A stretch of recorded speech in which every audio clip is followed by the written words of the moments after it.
நாம் இன்று 8ஆம் வகுப்பில் பொது மற்றும் தனியார் துறைகள் என்ற தலைப்பில் சமூக அறிவியல் பாடம் ஒன்று கொடுக்கப்பட்டுள்ளது. அவை கொஞ்சம் நீண்ட பதிவு என்பதால் அவற்றை 3 அல்லது 4 பதிவில் நாம் பார்ப்போம். இப்பொழுது பொது துறையை பற்றி கொஞ்சம் பார்ப்போம். இந்தியா சுதந்திரம் அடைந்த பொழுது அடிப்படையில் ஒரு வேளாண்மை பொருளாதார நாடாகவும் பலவீனமான தொழில்துறையை கொண்ட நாடாகவும் இருந்தது. நாட்டில் அதிக அளவில் வறுமை, கல்வி அறிவின்மை, வேலையின்மை நிலவியது. இந்தியா மிகவும் சிக்கலான பொருளாதார மற்றும் சமுதாய அடிப்படை பிரச்சினைகளை எதிர்கொண்டு இருந்தது. இதன் காரணமாக நாட்டை முன்னேற்றுவதில் அரசு ஒரு விரிவான பங்கினை வகிக்க வேண்டிய நிலையில் இருந்தது. எனவே இந்திய பொருளாதாரமானது சமதர்ம அடிப்படையில் இருக்க வேண்டும் என்று இந்தியா கருதியது. தனியார் துறை மற்றும் பொதுத்துறை கைகோர்ப்பதனால் ஒரு நிலையான அதிகபட்ச பொருளாதார வளர்ச்சி அடையலாம் என்றும் நாடு கருதியது. இந்தியாவில் கலப்பு பொருளாதார முறை பின்பற்றப்பட்டு தனியார் மற்றும் பொது நிறுவனங்களால் செயல்படுத்தப்பட்டு வருகிறது. சிறிய அல்லது பெரிய தொழில்துறை அல்லது வர்த்தகம், தனியாருக்கு சொந்தமான அல்லது அரசாங்கத்திற்கு சொந்தமான அனைத்து வகையான வணிக அமைப்புகளும் நம் நாட்டில் உள்ளன. இந்த நிறுவனங்கள் நமது அன்றாட பொருளாதார வாழ்வில் பங்கு கொள்வதால் இவை இந்திய பொருளாதாரத்தின் ஒரு பகுதியாக திகழ்கிறது. இந்திய பொருளாதாரம் தனியாருக்கு சொந்தமான மற்றும் அரசாங்கத்திற்கு சொந்தமான வணிக நிறுவனங்களை கொண்டிருப்பதால் இது ஒரு கலப்பு பொருளாதாரம் என்று அழைக்கப்படுகிறது. இந்திய அரசியல் பொருத்தமான தனியார் மற்றும் அரசு நிறுவனங்கள் இணைந்து கலப்பு பொருளாதாரத்தை செயல்பட அனுமதிக்கப்பட்டுள்ளது. எனவே பொருளாதாரத்தை இரு துறைகளாக, அதாவது தனியார் துறை மற்றும் பொதுத்துறை என 2 பிரிவுகளாக வகைப்படுத்தப்பட்டுள்ளது. சமூகத்தின் அனைத்து பிரிவுகளின் பொருளாதார நலனை மேம்படுத்துவதில் பொதுத்துறை மற்றும் தனியார் துறைகளுக்கான பணிகள் ஒதுக்கப்படுகின்றன. பொதுத்துறை தொழில்கள் அதன் அரசாங்கத்தின் உரிமையின் கீழ் உள்ளன. அதே நேரத்தில் தனியார் துறை தொழில்கள் தனியார் நபர்களின் உரிமையின் கீழ் உள்ளன. பொதுத்துறை ஒரு பொருளாதாரத்தின் முழு வளர்ச்சியை செயல்படுத்துகிறது.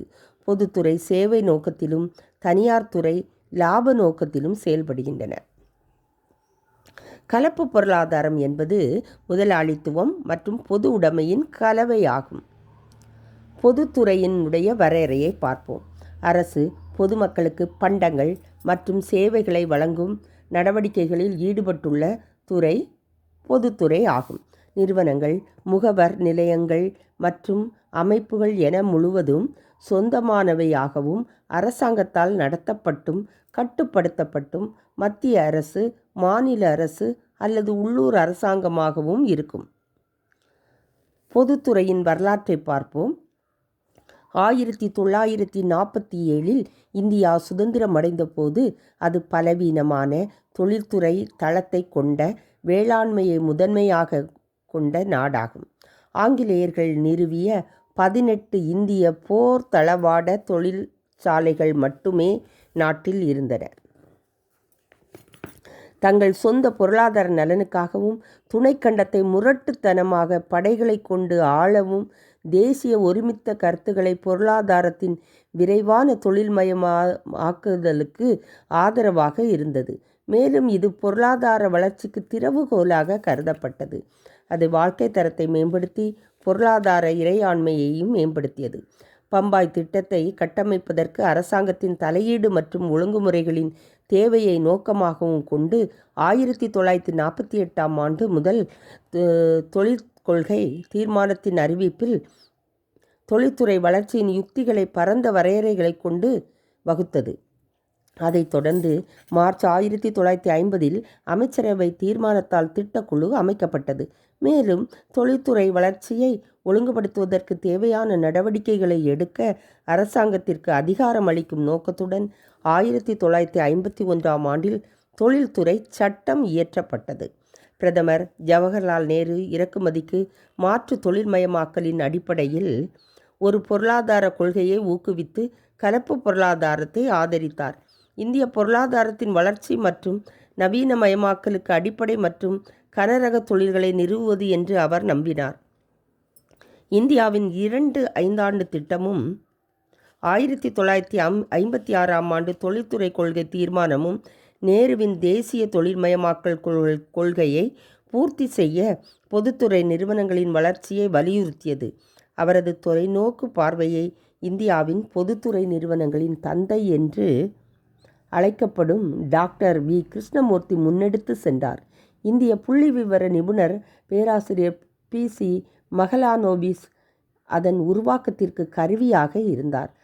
இது பின்னர் ஃப்ரீட்மேன் மஹலானோபிஸ் மாதிரி என்று அழைக்கப்பட்டது.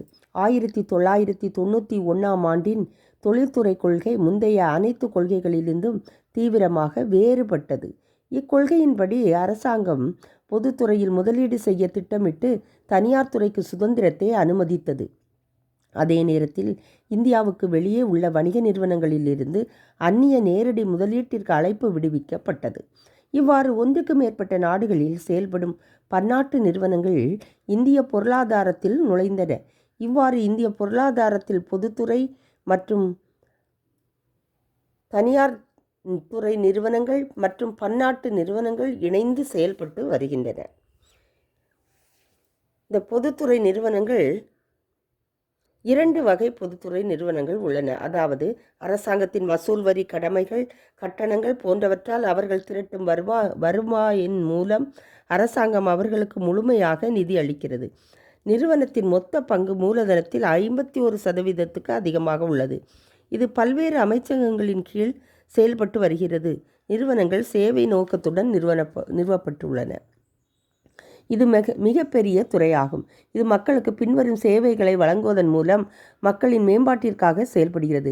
அஞ்சல் சேவைகள், ரயில்வே சேவைகள், பாதுகாப்பு, கல்வி மற்றும் சுகாதார வசதிகளை குறைந்த செலவில் வழங்குதல் மற்றும் வேலைவாய்ப்புகளை வழங்குதல், உருவாக்குதல் போன்றவை ஆகும். இந்த பொதுத்துறையின் நோக்கம் என்ன?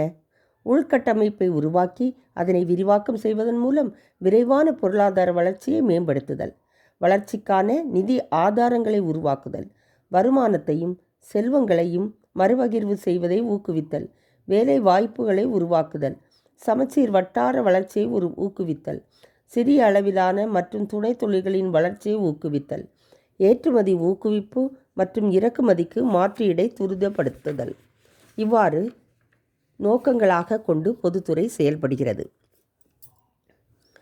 இந்த பொதுத்துறையின் உறுப்புகள் என்று சொல்லும் பொழுது அரசு துறைகளால் நிர்வாகம் செய்யப்படும் நிறுவனங்கள், கூட்டுத்துறை நிறுவனங்கள், பொதுக்கழகம் என்று 3ஆக பிரிக்கப்பட்டுள்ளது. ஓர் அரசாங்கத் துறையின் நிர்வாகம் என்பது பெரும்பாலும் அனைத்து நாடுகளிலும் பொதுவானதாகும். எடுத்துக்காட்டாக தபால் மற்றும் தந்தி, ரயில்வே, துறைமுக அறக்கட்டளை, இந்தியாவில் உள்ள நீர்ப்பாசன திட்டங்கள் போன்றவை. கூட்டுத்துறை நிறுவனங்கள் என்று சொல்லும்போது இது ஒரு நிறுவன சட்டத்தால் நிர்வகிக்கப்படுகிறது. மேலும் அரசாங்கம் ஒரு பிரதான பங்குதாரராக இருந்து கட்டுப்படுத்தப்படுகிறது. எடுத்துக்காட்டாக இந்தியன் ஆயில் பெட்ரோனாஸ் தனியார் நிறுவனம், இந்தியன் ஆயில் ஸ்கை டேங்கிங் நிறுவனம், ரத்னகிரி கேஸ் அண்ட் பவர் தனியார் நிறுவனம், இந்திய செயற்கை ரப்பர் நிறுவனம் இவற்றை சொல்லலாம். பொதுக்கழகம் என்று கூறும்போது பொதுக்கழக அமைப்பானது நாடாளுமன்றத்தில் நிறைவேற்றப்படும் சட்டத்தினால் பொதுக்கழகத்தினை நிறுவுவதே ஆகும். எடுத்துக்காட்டாக ஆயுள் காப்பீட்டு நிறுவனம் எல்ஐசி, ஏர் இந்தியா, ரிசர்வ் வங்கி, மின்சார வாரியம் இவற்றை எடுத்துக்காட்டாக சொல்லலாம். இந்த பதிவில் பொதுத்துறையை பற்றி சில விஷயங்களை பார்த்தோம். அடுத்த பதிவில் தொழில்களை வகைப்படுத்துவதையும் அந்த பொதுத்துறையின் வகைகள் 9 வகைகள் இருக்கிறது அவற்றை பற்றியும் நாம் பார்ப்போம். நன்றி.